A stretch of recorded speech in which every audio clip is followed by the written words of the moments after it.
Hello, YouTubers, friends, compatriots. Who look yourselves down, slash, pets, and passive minions. I'm a useful idiot, and today I want to do my traditional review of the State of the Union address by Obama last night. And I've done these before, and anybody that's been with me for a long time, somebody like Appa Gugu, you probably remember how I like to discuss these State of the Unions.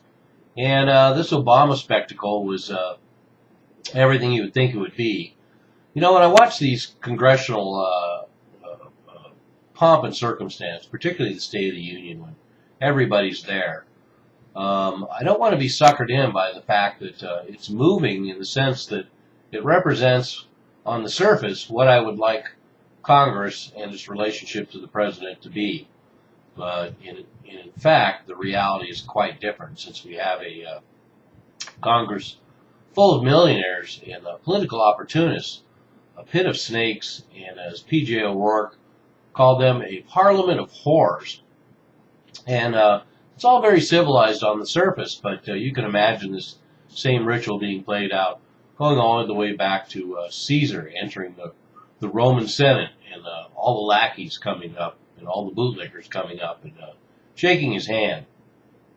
And but don't we all wish that it was what it appears to be, and a body representing the people of the U.S. and a House of Representatives full of citizens. But then we get treated to the prostitutes, Bob Schieffer and the like, and they had the usual mundane and self-congratulatory comments to open the show, because they're co-opted into the public relations for the government. They're not really journalists, so they're part of the show. But then we get to Obama.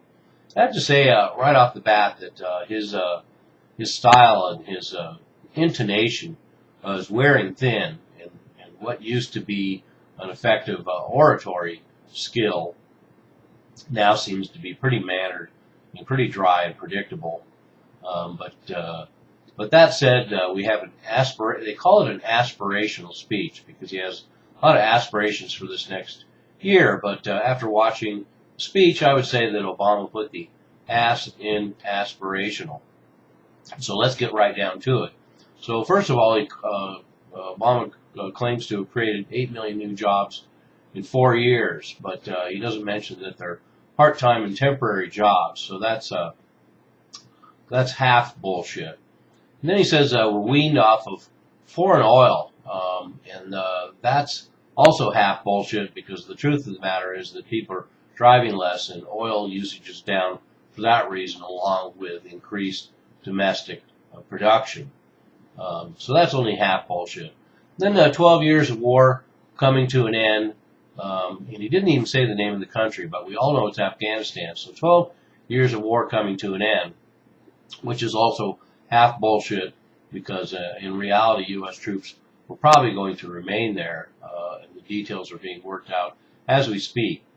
And then he said that citizens make the Union strong. Whatever that means, I don't know. Then he talked about low unemployment, which is bullshit, because the fact is that unemployment in reality, if you count everybody that's off the rolls and the record low labor participation rate, unemployment is still very high. Then he talked about a housing recovery, and that's bullshit, because there is no housing recovery. It's an investor feeding frenzy, reinflating the bubble. And then he talked about domestic oil production, which is at an all-time high. So no bullshit there. We can give him credit for that. Deficits cut in half, and that's cooking the books and all done on paper with creative math. So that's half bullshit. And then he said America is now the #1 place to invest, not China. Well, that's just that's just this week. So that's pretty much bullshit. And then he took a jab at the Republicans for the governmental shutdowns, even though the Obama administration was crass and manipulative in using those very shutdowns for political gain. So that's half bullshit. Then he said if you work hard and take responsibility, you get ahead. We all know that's bullshit now. And then he promised to get more kids into college, which I guess we don't really need, because there's a lot of kids in college and they're in debt up to their eyeballs. And we have a $1 trillion student debt bubble about to burst. And they panned over to the general manager of GM.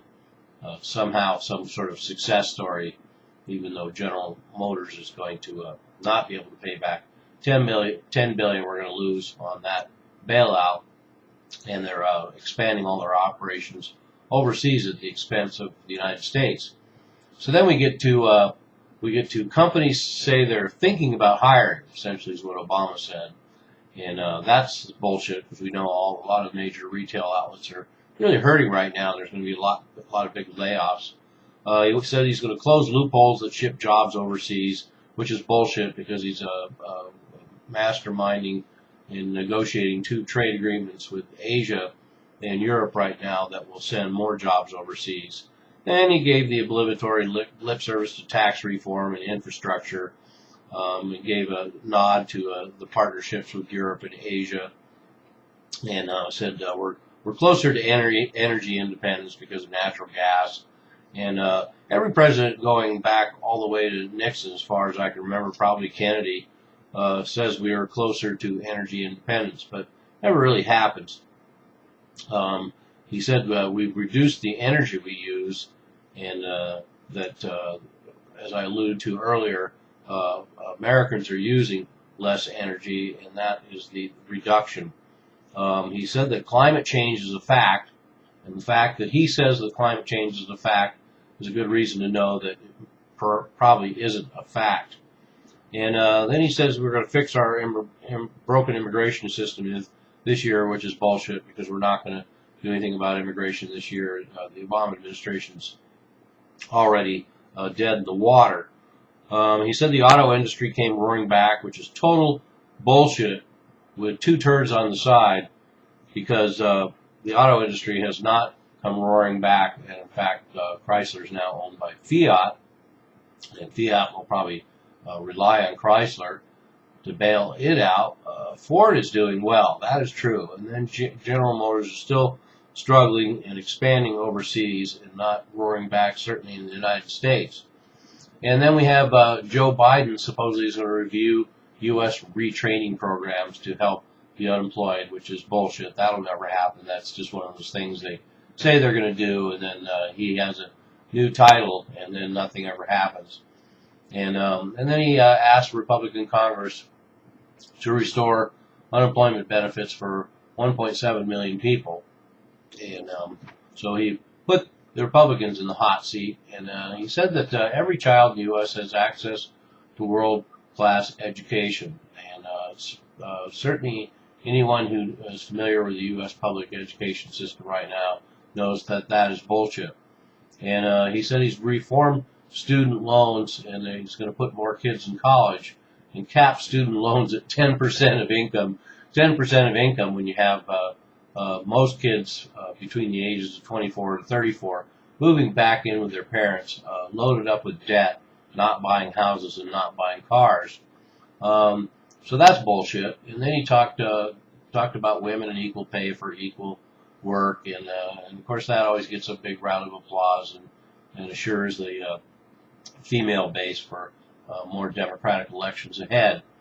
And he talked about how women hold the majority of low-wage jobs, and I'd be interested in looking at the figures there. Certainly there's plenty of males who hold a vast number of low-wage jobs as well. So those figures would be interesting. Voluntary minimum wage raise. So he asked corporations in America to give voluntary wage raises to their workers, and that's bullshit, because they're not going to want to do that. And he is encouraging states to raise minimum wages, and that's bullshit, because they're not going to want to do that.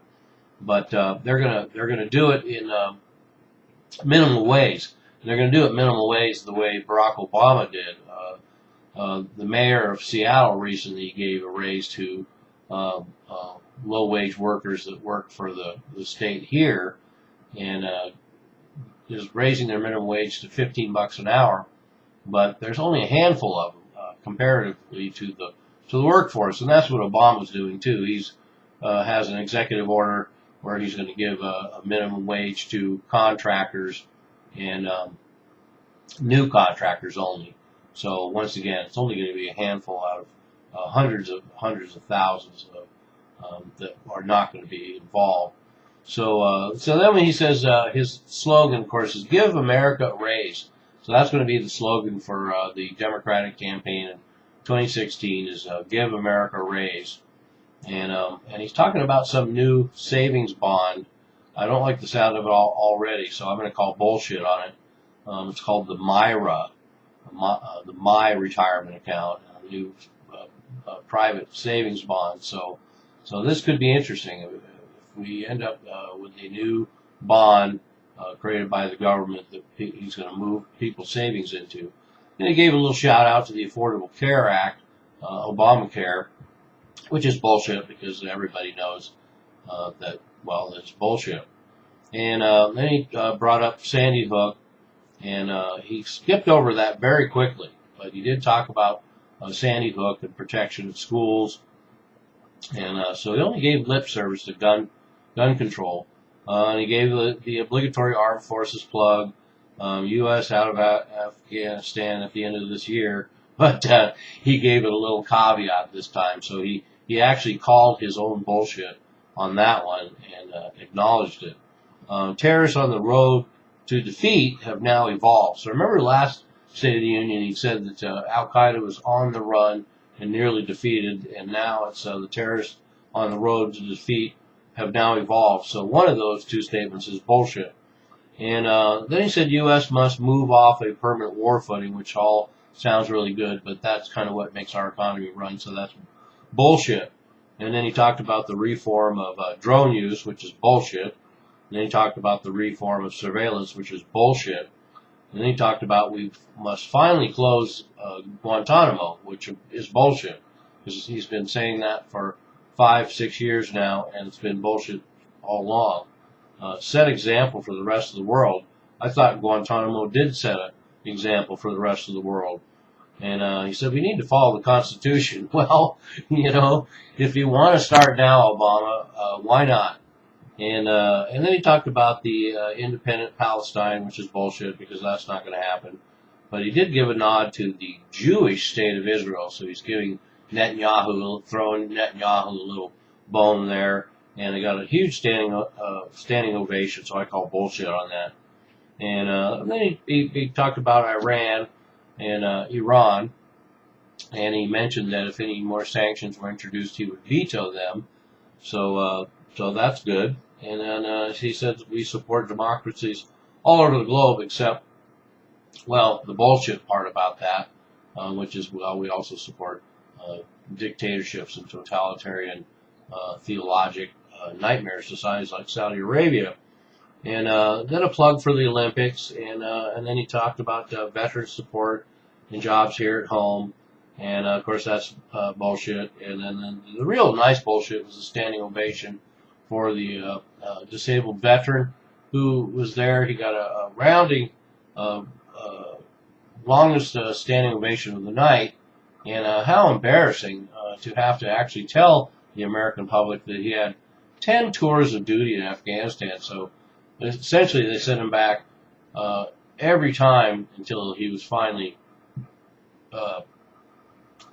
wounded for life.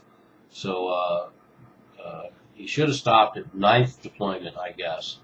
But and then he talked about equality under the law, which is completely hilarious and a gigantic steaming pile of bullshit.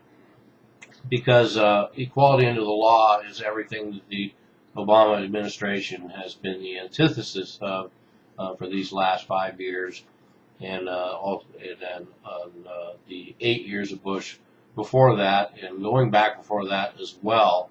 But I always do that. And then I want to add that two of my favorite liberal harpies were there. Deborah Wasserman Schultz was obviously having one of the most wonderful nights of her life as she watched her king up at the podium. And I also have to comment on Samantha Powers, our ambassador to the UN, who looked like she was going to cry all night. So her, along with Deborah Wasserman Schultz, both adoring their king, and it added a little romance and emotional pathos to an otherwise very chilly evening of a lot of rhetoric, a lot of empty rhetoric that means nothing in the end, and I'm not even sure why he bothered. I'm a useful idiot. Don't you be one too.